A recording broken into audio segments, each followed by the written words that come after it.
Welcome to Girls Gone Hallmark, a Hallmark review podcast. I'm Megan, and I'm a longtime Hallmark fan. I'm Wendy. I'm a former Hallmark hater. On today's episode, it's time for another listener mailbag, number 7 for this season of The Way Home. If you want to participate in future listener mailbags, the best way to do that is by emailing us hello@girlsgonehallmark.com, or you can leave us a voicemail, 949-329-8090. I gotta tell you, our episode that dropped earlier this week Yes. was kind of spicy. Yes. I mean, we had a lot of hot takes. Yes. A lot of frustrations. And I opened up our email the other night, like before bed, and I was like, oh boy, oh boy. I couldn't believe the number of emails we gotten. Yes. And some people are upset with us. Oh, so that's interesting because I saw a lot of people agreed with us emails. So Yes.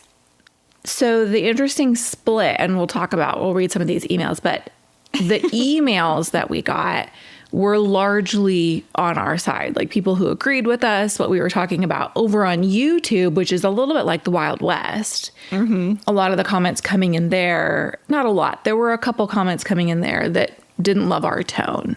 Yeah. So we will talk about it. But I want to talk about 2 quick things before we get into this listener mailbag episode. Sure.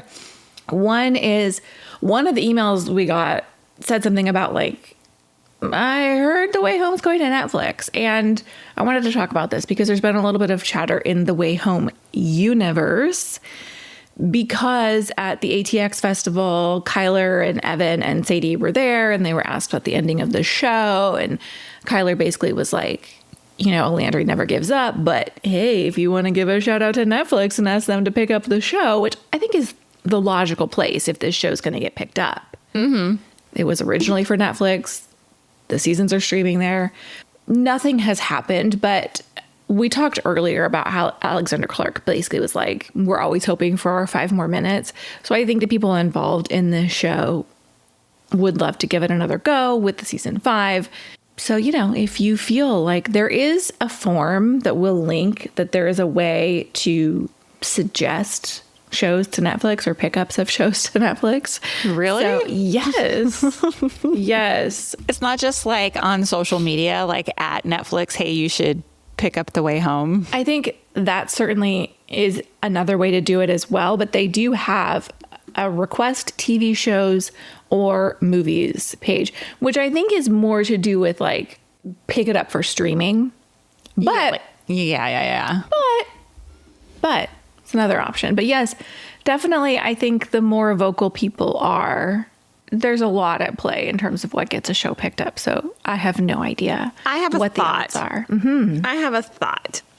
I I know I've bitched and moaned all season long and have even said that this show could have ended last season. Mm-hmm. But if a 5th season did end up on Netflix, I would watch it. 100% would watch it. And over on Netflix, man, you could let that horse run wild a little bit. You know what I mean? Yeah, it could really kind of take a little, not a full departure, but just, I think that would be amazing. I think it would be amazing. All right. The other bit of news that we learned is the season finale will be 1.5 hours long. Whoa. I saw this information dropped into some Facebook groups, but it appears to have been confirmed. That includes commercials. That's exciting. It is. It's they had to wrap it up, but they're like, look, we're going to need 2 hours. We can't do this all in an hour episode.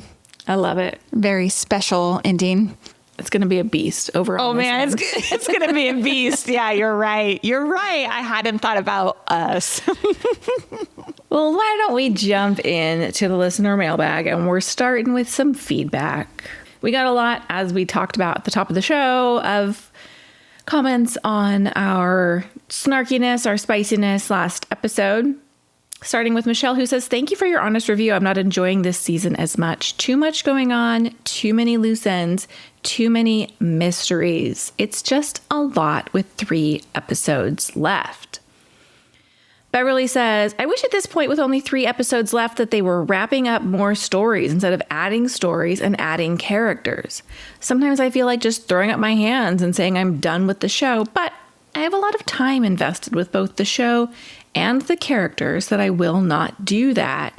Seems like so many things are just going over my head and I don't catch it except for when I listen to your wonderful podcast. Heyo. Debbie says, regarding the dissatisfaction with the progress of the story, please remember that the writers had 5 seasons of story to tell and 3 seasons of questions to resolve for us. So, simple logic tells us that this season needs to be told differently than what we've come to expect. In order to finish the story and continue the development of the existing character arcs that allow the story to make sense, we need both simple answers to small questions and broader explanations of others. It can't be easy to ensure a good flow or appropriate weather to perfectly accomplish that task. Oh, the weather. The weather, because we questioned last week, like, why are they traveling during the winter time when previously the pond was frozen? So, no, I hear what Debbie says. And, you know, I totally get when you're like, you're a big fan of something. I have been that person where you're like a little on the defensive about things. Mm-hmm. You know, I get it. And Debbie makes good points here. I think so too. Jennifer says, I love this episode, but guess from last week's feedback that you did not. What's funny is that I also loved your episode on it and do not necessarily disagree with a lot of what you said. Paula chimes in, great recap, and I have to agree that I have no clue as to what is going on and where it's headed. So I, for one, am a listener who is not smarter than you. I'm actually kind of disappointed. In the first few seasons, the pond was mysterious. Now everyone is coming and going. They're even bringing pop tunes with them. How does Kat end up on so many film reels? It's weird. What's the point of Casey? How did Jacob become so boring? Ooh, now that's a spicy take. Right? The final comment comes from YouTube, and it says, you guys are incredibly snarky and negative about a show you're supposed to like. Kind of weird. Nonetheless, I did enjoy some of your insights. Oh, welcome to Girls Gone Hallmark. I'm guessing this person is new, brand new. Yeah, someone else did call us straight up rude. I want to address some of the comments here. Okay. My intent wasn't to be rude. I think we were a little spicy last week. But I also think we are fans of this show. We've been watching it since day 1, season 1. We produce 2 hours worth of content about the show every single week between our recaps and our listener mailbags. Like, we are out here promoting the show, discussing the show. We have a ton of content on our website about the show. So we are doing a lot of free promotion on our end for the show. But I also think as fans of the show and consumers, we're allowed to feel frustrated when the content we don't need to be the kind of blindly loving the show at all time. I think criticism sometimes is fair. I think so too. And I also think we've talked about this a million times. There's no power in a positive review if we don't sometimes call out what's happening. Yeah. Are you laughing at me? No, bravo. I love it. All right. Let's talk Abby and Jacob, Megan's favorite storyline ever. I'm just going to not. I'm going to not say another word about Abby and Jacob. Oh boy. Okay. Kaylee writes in, she says, I know this is a super nitpick, but they look so much alike. The dark hair, the piercing blue eyes, it's just weird for me. But mostly it just feels like an unnecessary add-on. I get that maybe it's always a plan for them to be Casey's parents, but I honestly wish they were supposed to be Kat and Elliot's. I just find Jacob quite annoying, and I don't buy or care about this relationship. Yikes. Somebody's in Megan's head. I don't find Jacob annoying. I don't either. I love Jacob. Brittany writes in, I like how Abby looks adorably embarrassed that she picked out a wine from Verona. I'm cocking my head. Because that's where Romeo and Juliet takes place. In fair Verona. Yeah. Does Jacob even realize that they are talking Shakespeare? He just repeated what Casey said after all. And then Brittany writes in parentheses, Snickers. So she's suggesting like, Jacob's not very smart. I don't know. I don't know. I mean, it's so heavy-handed when you look back on it, especially when you have the reverse balcony scene with Jacob up in the hayloft. I think the thing about this show is that while, yes, there were several Romeo and Juliet level references and we're dealing with the feuding families and all of that, I think you can also appreciate the relationship without picking up on all of that as well. Yeah. Finally, Michelle says, Jacob and Abby are another member of the Hayloft Makeout Club. Why can they get together in like 2 episodes while Alice, Kat, and Del have these slow burns that go on way too long? Alice needs to get with Max. Del finally commits to Sam. Move it along, folks. Yeah. I mean, we are coming to the end here, so right? Michelle really wants things to wrap it up. Let's talk about Evelyn. Debbie says, I totally see Evelyn asking the questions about Alice's skincare regimen if Evelyn eventually owns a skincare company with the Queen of Cups logo. Maybe a company that had merchandise like t-shirts with their logo that Alice wore after working there one summer. What a cool tie back that would be. I mean, why would they show that tea again when Alice was packing? Okay, I remember you bringing that up. Yeah. But I don't remember any details. Was Evelyn connected with the Queen of Cups?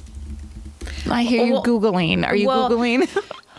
I'm Googling because Alice came back with that shirt, and that shirt has something to do with Rachel, her stepmom's company. Yes, that's right, because she spent the summer with her dad, and she came back wearing that t-shirt, and that had some... That's right. And of course, Evelyn is into tarot cards, but what I can't remember and what I was Googling to try and figure out was Rachel's company, or is Rachel in PR and that's the shirt of a company she works with? Got it. It doesn't fully make sense because her dad's company is based in Minnesota. Yeah. And Evelyn is not. But I think more Evelyn just can't figure out why Alice hasn't aged. Of course, Evelyn hasn't either. I mean, the reality is Evelyn is still played by the same character who's aging at the exact same pace as Sadie the Flame Snow. But I understand that they seem to feel like they need to call out what would be obvious. Right. And I'm sure it is curious to Evelyn what's going on. Brittany says, I felt weird hearing Alice say those things to Evie. So Brittany's talking about the scene towards the end of the episode when Alice tells Evie to appreciate these times. These are her golden years for both of them. She basically told her her best days are behind her. Alice, that sucks. Why would you say that? Now we see where Evelyn gets her obsession with the White Witch because she has nothing to look forward to. Yikes. This ranks in top 10 things never to say to a friend. What's your take on what Alice said to Evelyn? Like, these are the golden years? Yeah. Like, enjoy it now. It's very unlike Alice to have said something like that because she's good about, like, not revealing too much. Right. But yeah, I'm trying to put myself in Evie's position. If you came to me and were like, Wendy, you just better enjoy yourself right now because your future looks murky. See, that's interesting because that's not how I took that scene. No? I took it more as Evelyn always seems to be looking to what's next. And Alice was trying to tell her to stop and smell the roses, so to Got speak. it. Like, look around at what you're experiencing now. Sometimes now is great. It doesn't always need to be like this is leading to something else. I think that's a fair assessment of it as well. Yeah, I didn't get the sense that she was like, it's all downhill from here, girl. And Alice doesn't even know that for sure. You know what I mean? She doesn't know, Evelyn. She knows the end, but she doesn't know what's in between. Many, many, many, many years. Right. Evelyn may have a great love of her life in there. Yeah. We don't know about. One final comment about Evelyn that came in from YouTube. This commenter says, I rewatched the intro to season 3, episode 1. And they're talking about the baby in the basket. I think it is Max and Alice. They traveled to see Evelyn, and then Tessa handed Alice baby Elliot in the basket. I can vaguely remember the scene, but I would have to go back and watch. I don't remember any like handoff. Do you? No. I don't think that They're theorizing here. Yes, they're theorizing that that's how they came to have baby Elliot. Got it. And there has been some other theorizing about that being Alice as well. But this is the first time I've heard Alice and Max. Well, we'll see, right? We shall see. Maybe. I hope, right? I also want to say someone did write in and say, I am shocked at the restraint you have at not watching future episodes. I am too, a little bit, but I feel like it's important to keep calling it out because we do a lot of theorizing here and a lot of guessing, and we genuinely don't know. Yeah, no, we don't know. I am not watching ahead. So, yeah, I got season 9 or episode 9 sitting right in there. Yes, we have watched episode 8 because we are reviewing it today. Yes, thank you. It's interesting, though. I wonder when we'll get the final. Hopefully, they'll give it to us. That one we do not have, folks. Okay, our next segment is Let's Talk About the Weather. We had one writer enter, Jen. She writes, in season 1, Alice was able to go to New Year's Eve 1999/2000. It says 20,000. Whoa. Talk about time travel. The pond hadn't frozen yet. It seems to freeze after New Year's. Or maybe it matters when you are coming from, not where you're going to. We're splitting hairs here. I mean, they would have to return at some point, but they are right.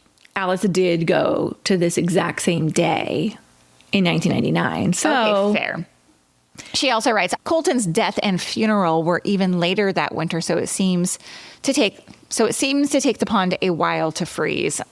Okay, fine, but this is all fair. And when you think about it, technically winter starts December 21st. Sure, maybe it's not freezing until January, February.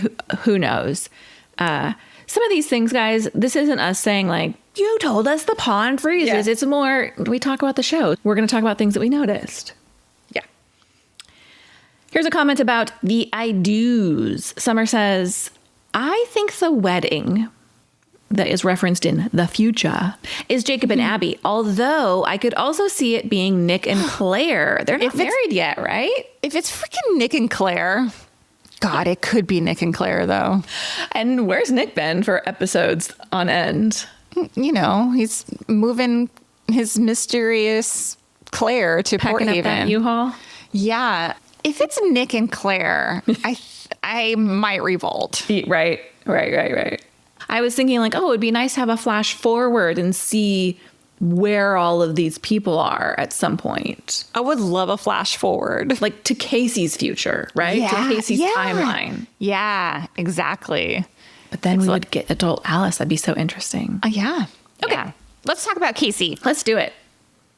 Summer wrote in. She says, I also wonder if Casey is getting ready to go to school or if their family is moving and they won't be able to access the pond anymore. And that is why they seem to be time traveling more. Is that what they meant when they said they wanted to have fun before everything changed and that everything was a countdown to something? I like this take. I like this take too. That sounds like a riddle. Right. She just typed out, but I like that take. Yes. Mm-hmm. Yeah, because Casey was talking a lot in this episode about things ending, countdown to things ending, but we just don't know what. Right. Jen writes in, it's an inability to make friends and just be there is part of what makes her a bad time traveler. Does that mean Casey is a bad time traveler?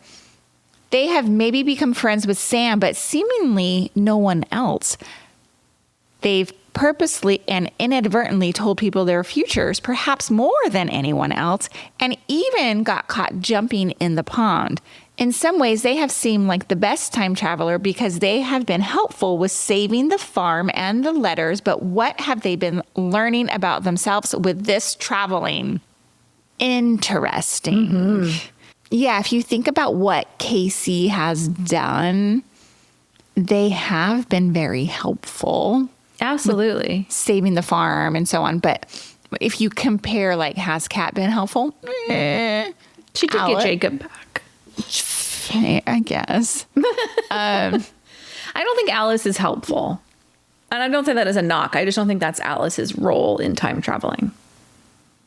Yeah, I would love like the writers, like a peek into the thought process there. You know what I mean? Like they're like all of our time travelers are not functioning the same. Like they all do different things, right? That's so interesting. And I hadn't thought about the differences between them. Right. Let's talk about Tessa. Francisco says, okay, that scene with Tessa. He says that scene with Tessa, or whatever she is back then, Auntie Coop, the great Contessa Futura, and Elliot at the pond reminded me of every mob movie I've seen, how she was behind him. If this was any other channel, I would have expected she'd shoot him. As far as he goes, I really don't want him to die, but Fern did say Landry women don't have luck with love. Okay, there's a couple things to unpack here. First of all, I stand by what I said. I hate seeing like Auntie Coop, Tessa, like dress up like as this mob figure. I cannot stand it. I think it's so corny. But Francisco's take about Fern's advice about Landry women not being lucky in love, that has stuck with me because I'm like, what does that mean? Right. Is Kat going to be unlucky in love? Is Alice going to be unlucky in love? I hope that's kind of just like a whiff of not something we see come to fruition. Sure. Let's take a quick break and we'll come right back.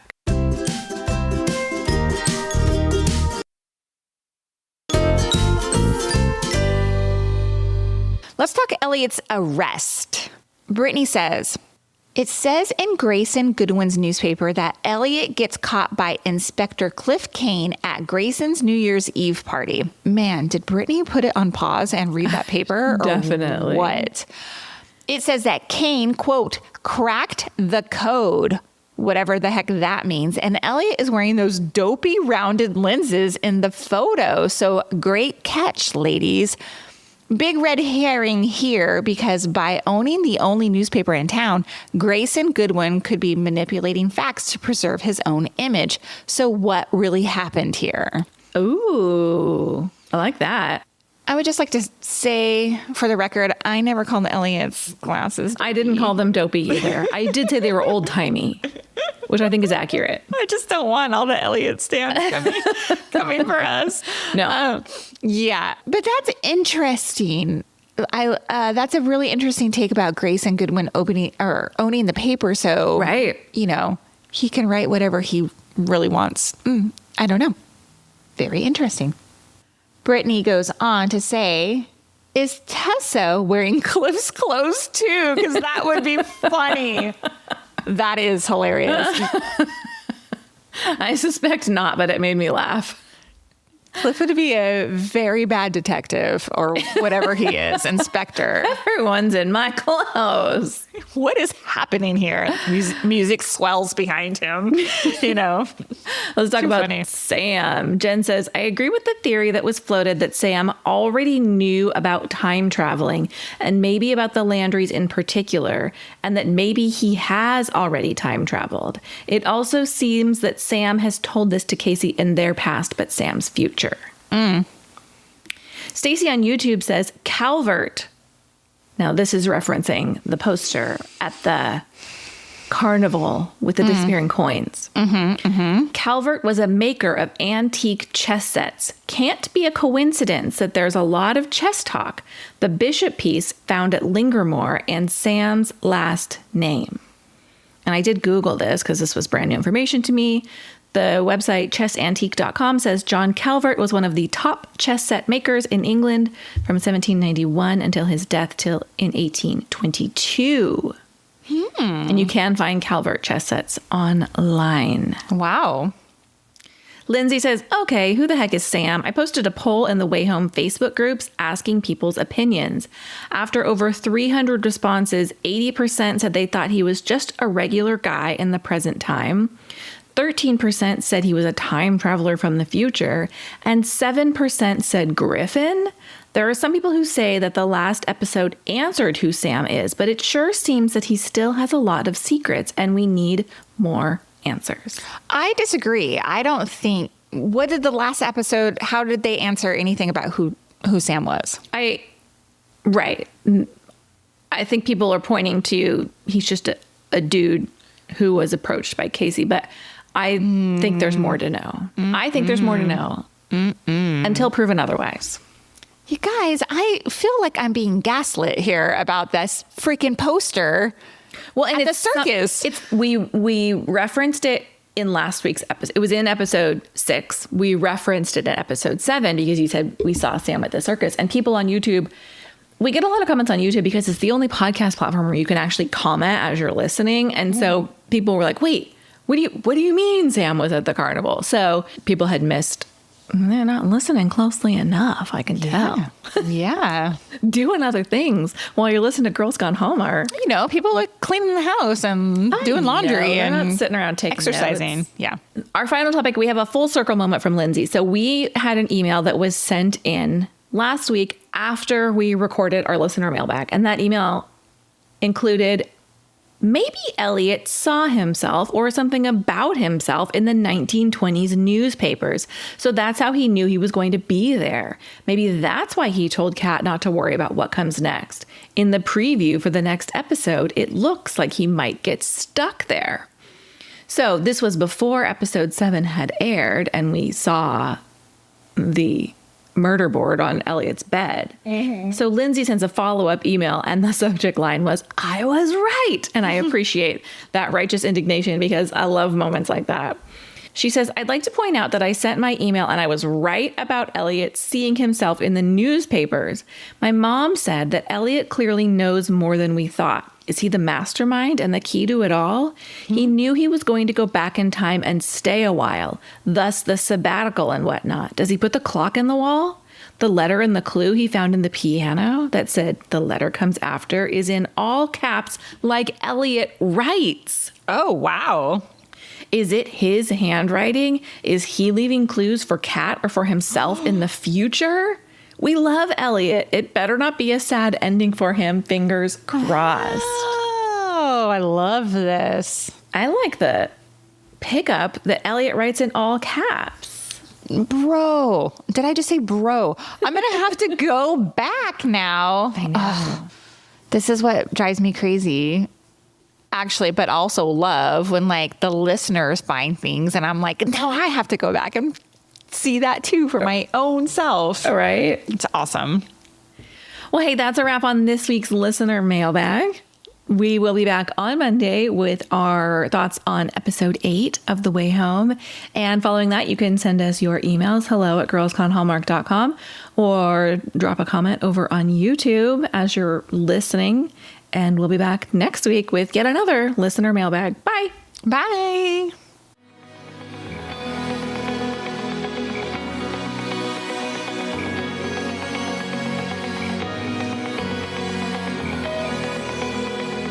All right, friends, before we go, just a quick heads up. You're about to hear some ads. These little gems help us keep the show running and the Hallmark love flowing. So do with that info what you will. Grab a snack, hit the skip button, or maybe, just maybe, listen in and discover your new favorite product. Bye.